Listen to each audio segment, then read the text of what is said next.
Divide 997 by 5 in a long division method. 5 times 1 is 5. On subtracting we get 4. So now we put down this 9 and it is 49.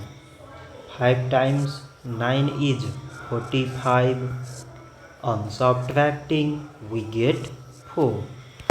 So again we put down this 7 and it is 47. 5 times 9 is 45. On subtracting we get 2. So now we have no any other number to put it down. So we take here decimal, so that we put 0.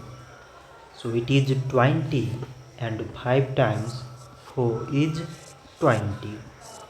On subtracting we get 0. So 997 divided by 5 is 199 decimal 4. So this much for today and thanks for watching.